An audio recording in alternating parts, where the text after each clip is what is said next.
உத்தமனுக்கு உத்தமராயிருக்கும் நல்ல தேவனுக்கு துதியும் கனமும் உண்டாகட்டும். இந்த நாளுக்கான ஆதார வசனங்கள் ஜெபிக்க சங்கீதம் 19:13.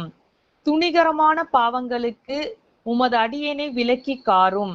அவைகள் என்னை ஆண்டு கொள்ள ஒட்டாதிரும். அப்பொழுது நான் உத்தமனாகி பெரும் பாதகத்துக்கு நீங்களாயிருப்பேன். துதிக்க நீதிமொழிகள் 10:9. உத்தமமாய் நடக்கிறவன் பத்திரமாய் நடக்கிறான்.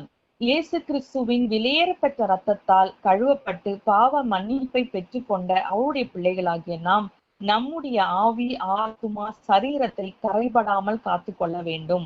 ஆகவே இந்த நாளில் கர்த்தர் நம்மை துணிகரமான பாவங்களுக்கும் பெரும் பாதகங்களுக்கும் விலக்கி காக்க வேண்டும் என்றும், கர்த்தர் நமக்கு உணர்வுள்ள உத்தமமான இருதயத்தை தந்து கர்த்தருடைய வழிகளிலே நாம் நடக்க நமக்கு தேவையான கிருபையையும் பலத்தையும் கட்டளையிட வேண்டும் என்றும், பாவங்களுக்கு விலகி ஓடக்கூடிய பரிசுத்த சிந்தையையும் இருதயத்தையும் கர்த்தர் நமக்கு தர வேண்டும் என்று இந்த நாளில் காத்திருந்து ஜெபிக்கலாம்.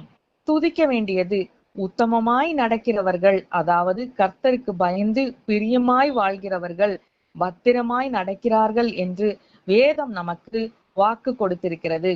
ஆகவே அந்த நல்ல வாழ்வை நமக்கு தர வல்ல தேவனை மனதார நன்றியோடு ஸ்தோத்தரித்து உயர்த்தலாம்.